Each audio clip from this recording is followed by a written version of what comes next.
नमस्कार, अपना प्रदेश उत्तर प्रदेश उत्तराखंड देख रहे हैं आप। मैं हूं आपके साथ पूजा मोहन पांडे। बुलेटिन की शुरुआत करते हुए सबसे पहले आपको बता दें, चौधरी महेंद्र सिंह टिकैत की बनाई भारतीय किसान यूनियन उनकी पुण्यतिथि के मौके पर ही दो फाड़ हो गई है।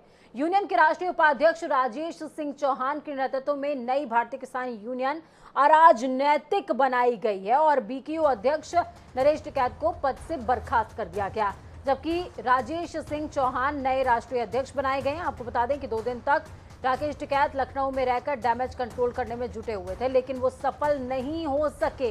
टिकैत का साथ छोड़ने वाले किसान नेता इस बात से खफा हैं कि ये संगठन अब किसानों के मुद्दों को छोड़कर राजनीति की तरफ जा रहा है।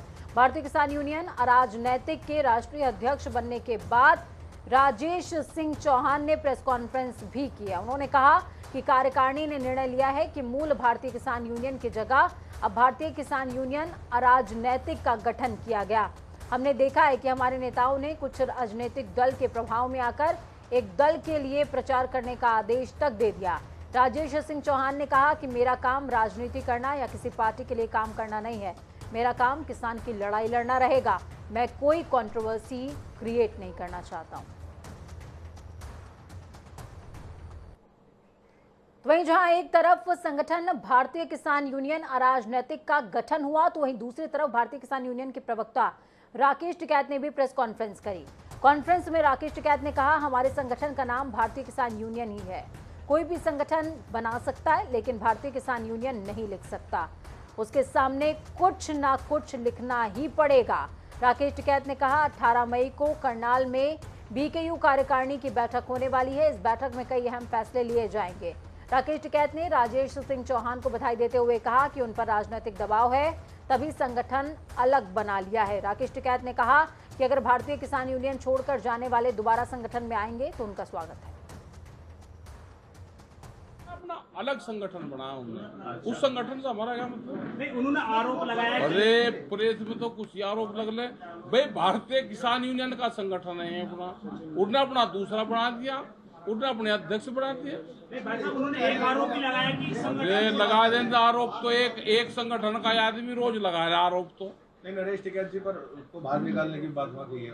पहले तो जब आदमी को किसी को जा भाई, जिसे बहू को घर बन रहे तो कड़ी में साफ बताया बाहर भाग जा, लेकिन वे ठीक रहे, 35 साल रहे, हम उनमें कोई वो नहीं लगा। वे किसी के प्रेशर में जा रहे हैं, वो उन्होंने स्पष्ट कर दिया था हमारे ऊपर प्रेशर है, हमारी मजबूरी है। वापस लोगे फिर दोबारा उनको? इस सरकार में तो नहीं लगता कि वे वापसी होंगे। कुछ नसीहत अपने साथ न कोई नसीहत नहीं है, मजबूरी। प्रेशर उन पे हो सकता हाँ है, हो सकता नहीं है। क्या साहब 35 साल पुराने आपके साथी जा रहे हैं, लगने हाँ भाई, ढिलाई है आपकी तरफ से है जी।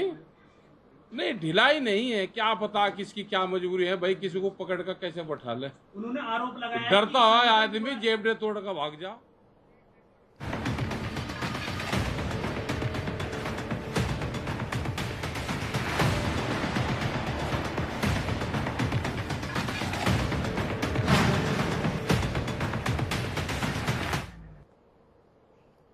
वाराणसी के ज्ञानवापी मामले में आज राउंड 2 का सर्वे संपन्न हुआ है और आज सर्वे का लगभग 80% काम पूरा हो गया, जबकि बाकी बचा 20% सर्वे कल किया जा सकता है। ऐसी खबर आ रही है कि अंदर मलबा ज्यादा होने की वजह से सर्वे 100% पूरा आज नहीं हो सका। यही वजह है कि अब कल भी वीडियोग्राफी कराई जाएगी। कल सुबह करीबन 2 घंटे तक सर्वे किया जा सकता है। आपको बता दें कि 52 लोगों की टीम ने आज सुबह 8 बजे से 11:40 तक सर्वे किया है। आज का सर्वे पूरा होने के बाद वीडियोग्राफी की चिप कोर्ट कमिश्नर को सौंप दी गई। बताया भी जा रहा है कि ज्ञानवापी की नक्काशीदार गुंबद की ड्रोन से वीडियोग्राफी की गई है, हालांकि अभी इसकी पुष्टि नहीं हो सकी है। ज्ञानवापी मस्जिद के सर्वे के दौरान छत, 4 कमरे, बाहर की दीवारों, बरामदे, तालाब के आसपास की वीडियोग्राफी की गई है। सर्वे के बाद हिंदू पक्ष ने दावा किया है कि कल्पना से ज्यादा साक्ष्य हमारे पास हैं, जबकि मुस्लिम पक्ष का यह भी कहना कि सर्वे में कुछ भी नहीं मिला है। उधर मिश्रित आबादी वाले इलाकों में पुलिस फोर्स अलर्ट मोड पर है। पुलिस प्रशासन ने गलियों में मार्च पास किया है और शांति की अपील की है। पुलिस कमिश्नर ए सतीश गणेश ने बताया कि मामले को गंभीरता से लेते हुए सुरक्षा व्यवस्था चाक चौबंद है।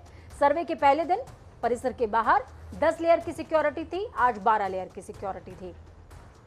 इन बातों का विशेष ध्यान दिया जा रहा है कि दर्शन पूजन करने वाले श्रद्धालुओं को असुविधा नहीं होनी चाहिए। दर्शन पूजन से यहाँ पर मतलब काशी विश्वनाथ में बाबा के दर्शन करने वालों से है। और दूसरी बात, ये बात समझिए कि ज्ञानवापी का ये जो मसला चल रहा है, मस्जिद का जो मसला चल रहा है, वो ज्ञानवापी मस्जिद जहाँ पर ये पूरा सर्वे का काम चल रहा है, वो काशी विश्वनाथ कॉरिडोर से, उसकी दीवार से लगी हुई मस्जिद है। यही वजह है कि दोनों ही स्थानों की सिक्योरिटी चाक चौबंद है।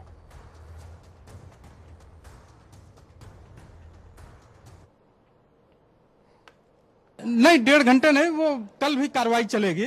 वो हाँ, सारे बिंदु पे जो है, जो जहाँ जहाँ सर्वे करना है, वो सारे बिंदु पे कल मिला करके पूरा सर्वे कल पूरा हो जाएगा। परसेंटेज तो कमिश्नर साहब बताएंगे, लेकिन कल 1 से 1.5 घंटे का काम और है। सुबह 1 से 1.5 घंटे का काम जी जी बिल्कुल। लेकिन मुझे एक बात बता दीजिए, जी, जी। 1.5 घंटा ज्यादा क्यों चला? क्योंकि अभी तो 8 बजे से 12 बजे तक। नहीं, कुछ ऐसे रोड़े अड़चन आ जाते हैं जिसके कारण जो है वो, चूंकि सर्वे की कार्रवाई है, अब वो बहुत गहराई से आपको विस्तृत सत्र के बाद पता चल जाएगा। लेकिन यह है कि कल अभी 1 से 1.5 घंटे की कार्रवाई और बची है। कोई रोड़ा नहीं, सबका सहयोग मिल रहा है। शासन, प्रशासन, वादी प्रतिवादी सभी का भरपूर सहयोग मिल रहा है। नहीं, वो बाधाएं स्थल पे, मौके पे जो कुछ रहती है, वो थोड़ा सा नेचुरल, वो तो रहेगा, वो तो थोड़ा सा रहता है जो है, उसके वजह से टाइम लग रहा है। टाइम वेस्ट हुआ होगा अंदाजन? अब वो टाइम आधा घंटा, हाँ हाँ। आज 12 बजे के बाद नहीं, 12 बजे के बाद नहीं हुआ, 12 बजे खत्म हो गया है, 12 बजे तक चला है। और 1.5 घंटे क्या हुआ जी? 1.5 घंटे क्या हुआ? कहाँ 1.5 घंटे हुआ? 8 से 12 वो निकलने में, कार्रवाई समाप्त करने में समय लग गया थोड़ा सा। कल और 1.5 घंटे, 1 से 1.5 घंटे का समय जी। तो मंदिर और मस्जिद के अलावा भी एक मसला है जो हमेशा से उठता रहा। वो मसला क्या है, समझ लीजिए। जनसंख्या के तौर पर समस्या आज सामने आई, उसके मूल में जिम्मेदार हमारे कुछ पूर्वज हैं। अगर 1947 में विभाजन पूरी तरीके से हो गया होता तो ये समस्या सामने नहीं आती।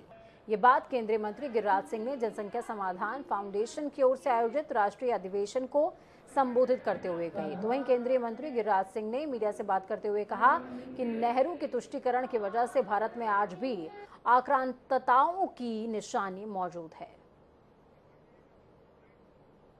आज चाइना 1979 में कड़ा कानून नहीं लाया होता तो आज चाइना विकसित राष्ट्रों की श्रेणी में नहीं आता। आज 1 मिनट में चाइना 10 से 11 बच्चे पैदा कर रहे हैं। हम 1 मिनट में 33 बच्चे पैदा कर रहे हैं। दुनिया की आबादी का 18% से अधिक आबादी है। जमीन 2.45 है और जल 4% से नीचे है। यानी संसाधन मेरे सीमित हैं और प्रति वर्ष 2 करोड़ से ऊपर बच्चे पैदा ले रहे हैं। यानी हम 2.5 इजराइल पैदा कर रहे हैं। देश में आज बंटवारे जब हुए, अखंड भारत को खंडित करके बंटवारे हुए, उसी समय नेहरू को चाहिए था आक्रांताओं के सारे निशानी को मिटा देना। लेकिन नेहरू ने तुष्टीकरण की राजनीति के लिए केवल काशी, मथुरा, अयोध्या को ही नहीं विवादित रखा, बल्कि देश में औरंगजेब के नाम पे सड़क, तो बाबर के नाम पर, किसके नाम पर ये आक्रांता थे। आक्रांताओं के निशानी को उसी समय मिटा देनी चाहिए। देश के खिलाड़ियों ने आज एक बार फिर से भारत का नाम रोशन कर दिया। थॉमस कप बैडमिंटन टूर्नामेंट में भारत ने इतिहास रचा है। टीम ने पहली बार फाइनल खिताब जीतते हुए गोल्ड मेडल हासिल किया। टीम इंडिया ने फाइनल में इंडोनेशिया को 3-0 से क्लीन स्वीप किया है। भारतीय टीम ने मलेशिया और डेनमार्क जैसी टीम को हराते हुए पहली बार फाइनल में जगह बनाई थी। ऐसे में टीम का आत्मविश्वास काफी ज्यादा ऊंचा था। अब फाइनल में 14 बार की रिकॉर्ड चैंपियन इंडोनेशिया को शिकस्त देकर इतिहास रच दिया है। तो जीत इतनी बड़ी है तो बधाई भी बड़ी होनी चाहिए। मुख्यमंत्री योगी आदित्यनाथ ने ट्वीट करते हुए बधाई दी है टीम को। सीएम योगी ने लिखा, ऐतिहासिक विजय, भारतीय बैडमिंटन टीम को थॉमस कप जीतने की हार्दिक बधाई। टीम के सभी सदस्यों को स्वर्णिम भविष्य हेतु ढेरों मंगल कामनाएं। जय। तो ये जय जयकार सिर्फ उत्तर प्रदेश नहीं बल्कि देवभूमि उत्तराखंड की तरफ से भी सामने आई है।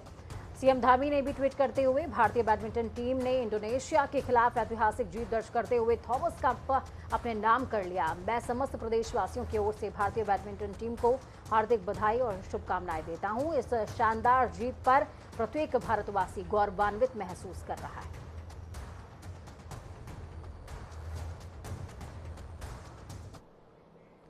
बुद्ध पूर्णिमा के दिन भगवान बुद्ध की महापरिनिर्वाण स्थली पर प्रधानमंत्री नरेंद्र मोदी खुद आ रहे हैं। पीएम नेपाल के लुम्बिनी से लौटते समय कुशीनगर में भगवान बुद्ध की पूजा करने पहुंचेंगे।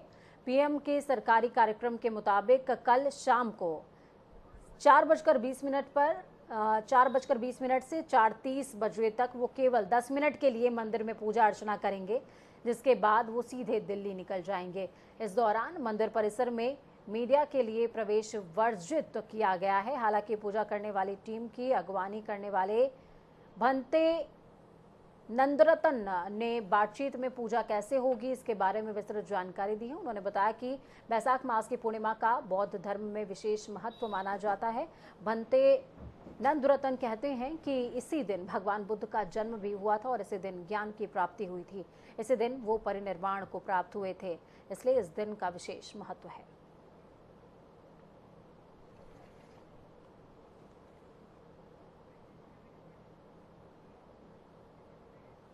तो चलिए खबरों में आगे बढ़ेंगे, बात उत्तराखंड की करेंगे। उत्तराखंड में 2 साल बाद शुरू हुई चारधाम यात्रा को लेकर जहां यात्रियों में उत्साह देखने को मिल रहा है, तो वहीं दूसरी ओर मित्र पुलिस की एक अलग तस्वीर सामने आई है।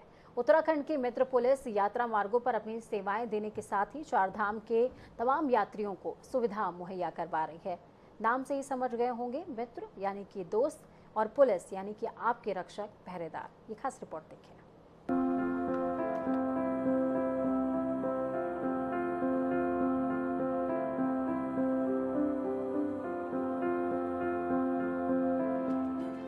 देवभूमि में चारधाम यात्रा का आगाज होने के साथ ही यात्रियों और पर्यटकों का उत्तराखंड आने का सिलसिला शुरू हो गया है।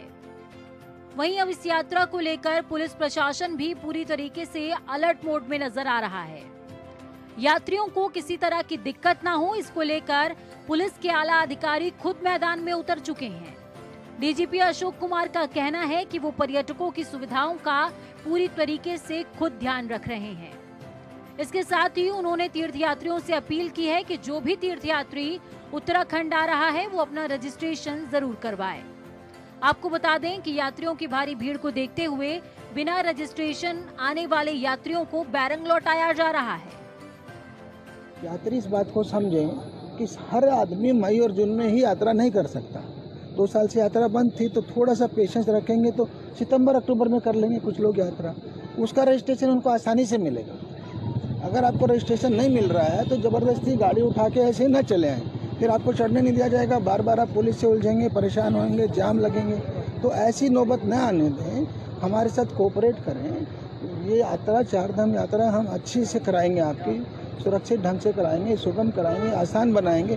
पर रजिस्ट्रेशन की बात का जो है वैल्यू समझें और रजिस्ट्रेशन करा करके ही आए।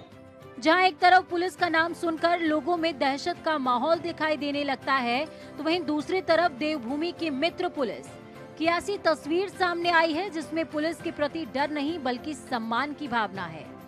कई बुजुर्ग ऐसी स्थिति में चारधाम यात्रा में पहुंच रहे हैं जो चलने फिरने में असमर्थ हैं। उत्तराखंड की मित्र पुलिस अपना मानवीय कर्तव्य निभाते हुए उन्हें अपने कंधे पर उठाकर चारधाम में दर्शन करवाने का काम कर रही है।